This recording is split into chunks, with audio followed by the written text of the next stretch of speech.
Hello everybody. So recently, Subboor Ahmad did a reaction video to an interview of Dennis Noble. I did a reaction video demonstrating that Subboor did not understand what Noble was saying. He has since produced another reaction video to Dennis Noble's interview. Let's see what he has to say here. Today we're going to be speaking about Dennis Noble's views on genetic determinism. Again, this is a catch-up to his discussion with Richard Dawkins, which is really something a lot of people, I think, don't understand the gravity of the situation. They don't understand how important this actual discussion was.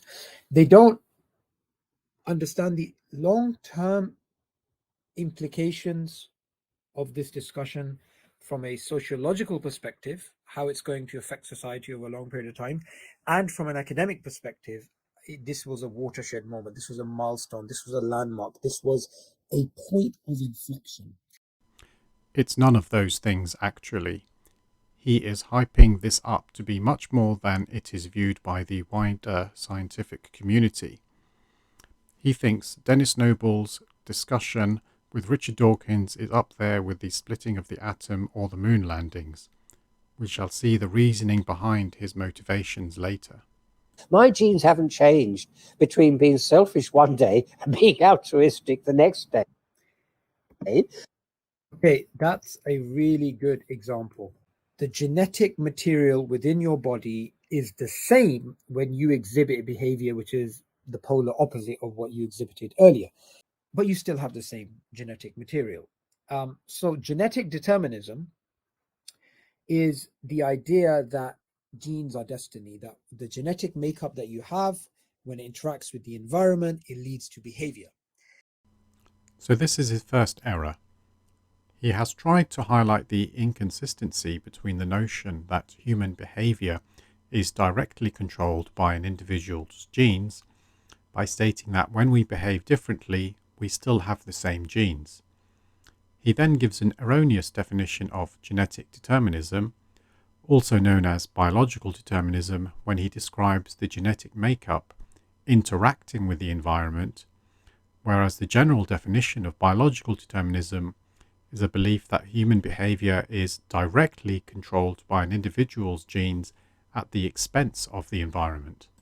That is clearly not true. That is something which we have known for a very long time, but of course, the likes of Richard Dawkins will outright refuse to, accept this. He further demonstrates his lack of understanding by mischaracterizing Richard Dawkins' position. He believes that Richard Dawkins believes in genetic determinism. In fact, Richard Dawkins does not hold this position, as he has said many times. Here is an interview with PBS where he states clearly that he is comfortable with the idea that we can override our biology with free will, and that he encourages people to do this.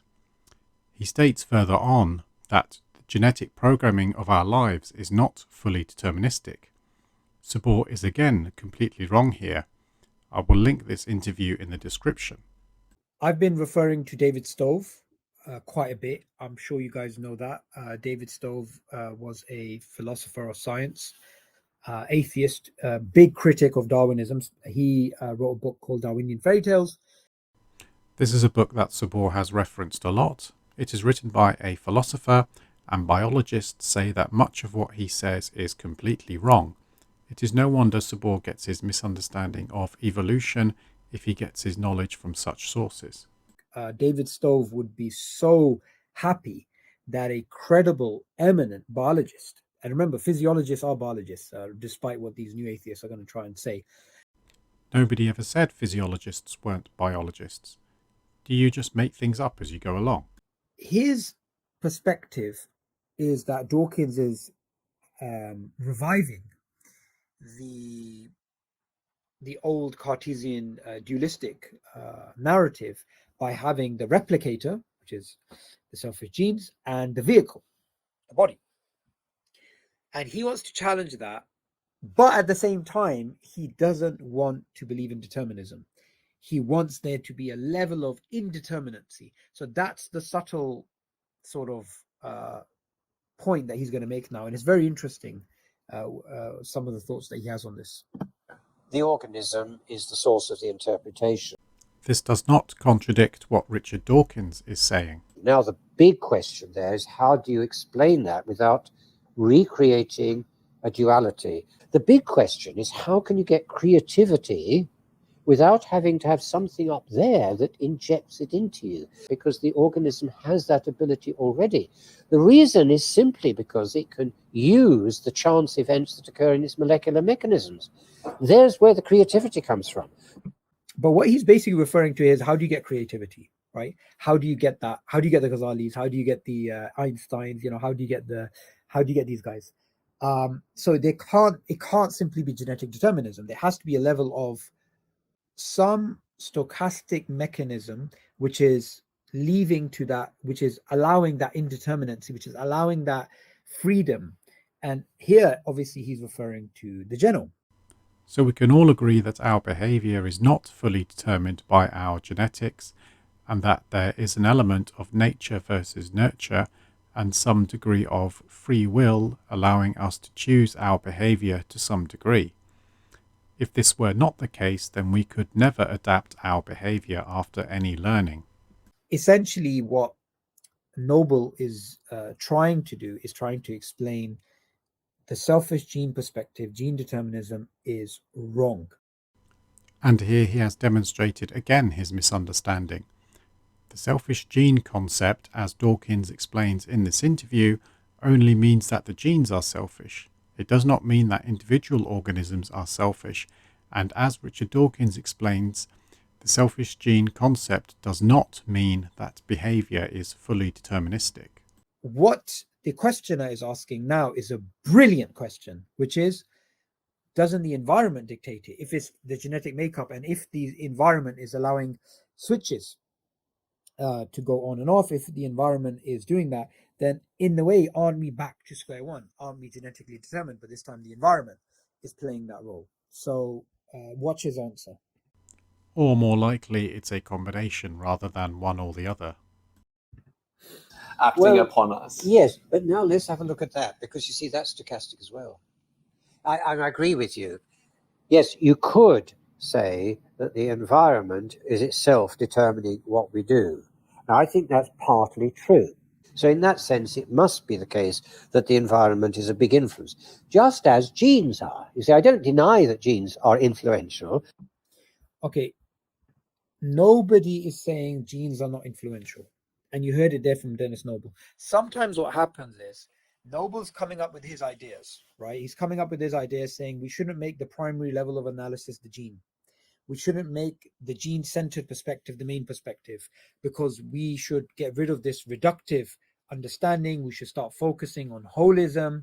And then somebody comes along and says, well, Mr. Noble, thank you for your lecture and your books and what you're saying. However, look at these scientific studies that show that this genetic makeup has a huge impact on your body, on your temperament, on this, on that.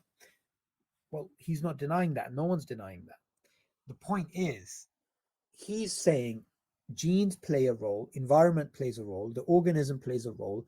There are different levels of analysis, and those different levels of analysis interact with each other. Those different levels of analysis work together in a holistic way. That's exactly what all scientists have been saying. I'm not aware of anybody who says that the environment in its entirety, or the genes in their entirety, are fully deterministic, but that there is an interplay between various factors. That's what he's basically saying. He's not knocking the idea that there is truth to the argument that genes are causally effective. But are they the primary cause of human morphology and behavior? No. And that's what he's basically saying. Is he really saying that? We can agree that there are a combination of factors and that it's not just genes that are determining the outcome. But how did you rule out genes as the primary factor? There are some diseases where if somebody has the abnormal gene, they are almost certain to develop the illness. I love Noble. Noble's a noble person. I think we have all realised that. It goes some way to explaining how you seem to have misunderstood genetics, the environment, and the nature versus nurture debate, and that you haven't fact-checked anything what Noble has been saying. To anyone watching this, thank you, and please let me know what you think in the comments section.